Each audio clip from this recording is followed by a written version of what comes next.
For the other calves, auctioned at animal markets or sold to impoverished people who do not know how to raise them, a painful, lingering death awaits. This little calf is in a frenzy of hunger.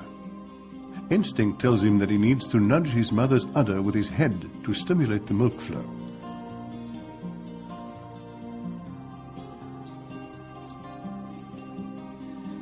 Here he tries his best to nudge anything available that might provide food.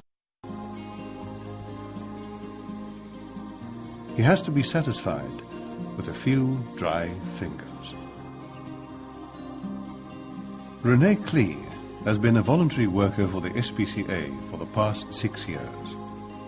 Some people say that the meat industry is a very cruel industry, and it is. But the dairy industry, the way I experience it, is worse, I think, because of the fact that the calves have to suffer a slow death. They have to be taken away from their mothers, and they starve to death. You know, the farmers. It seems that they've lost all feeling, all compassion. It's a totally heartless thing that they do. It's as though they're just working. They're working with machines, and it doesn't matter. A person would go and work on the farm as a seasonal worker, or he does a painting job of some sort, and the farmer would give him a calf or two as part payment for the job done, without knowing where that calf or the calves are going to. Does this person know how to look after them? No, it's broken my heart. This little calf can barely stand and died within hours of this video being taken. This emaciated calf with his grossly distended stomach also died a few days after this video was taken. His legs are encrusted with diarrhea. He has maggots in a wound on his stomach. He is fed mielie meal porridge. Nou, wat gee jy vir die kalfie? Om te eet? Ons gee hom mieliemeel. Mieliemeel. We asked Dr. Labrens about feeding calves mielie meal porridge. For instance, what we have observed in the past is that they are fed with a porridge, a maize meal porridge, a watery maize meal porridge. That would result in an absolute, I would call it near catastrophe, because if a calf, however, is fed this watery porridge maize meal, the gastrointestinal tract of the calf is not capable at all to digest this maize porridge mixture, and it would result in the calf not getting sufficient nutrients, and it would die.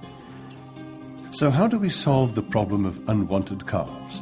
And I think a possible solution would be to humanely euthanize these bull calves instead of them suffering and dying eventually in any case. Another alternative is for them to be reared by someone like organic farmer Betty Hanratty, who is able to meet their needs. I'm very against the practice that many farmers have of dumping calves at the auction sales or wherever simply because they don't want them, regardless of whether that calf is ready to be removed from its mother, whether it's had the sufficient colostrum to keep it going, matters not one whit to people like that, and that is of deep concern to me. And I have had quite a few Barneys at the auction sales over the situation, and I'm not liked for it, but it doesn't worry me because I actually think it's very cruel that that should be done to calves. Those calves have very little chance of survival.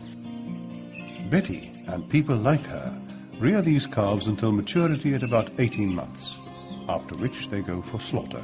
And the chances of survival exist only if there are people prepared to put an enormous amount of time, effort and money into them.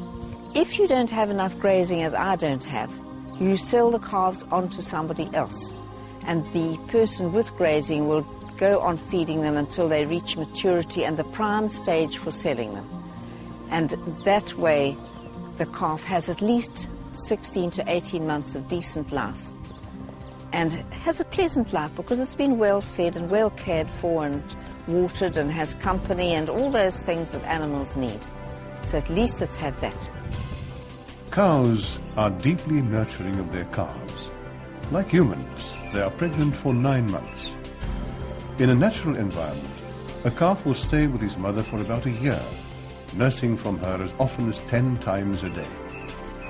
Cows' mothering instincts are so strong, they will even nurse and nurture calves that are not their own. In modern dairy farming, calves, both male and female, are removed from their mothers so that we can drink the milk. The female calves are then carefully reared by the farmer as future milk producers.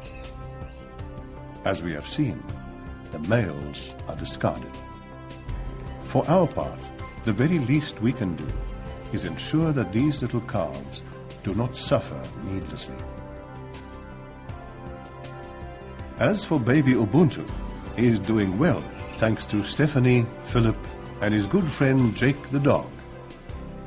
Compassion in World Farming hopes his life will help rekindle a sense of care and respect for all life, and that the spirit of Ubuntu will spread through Africa and beyond.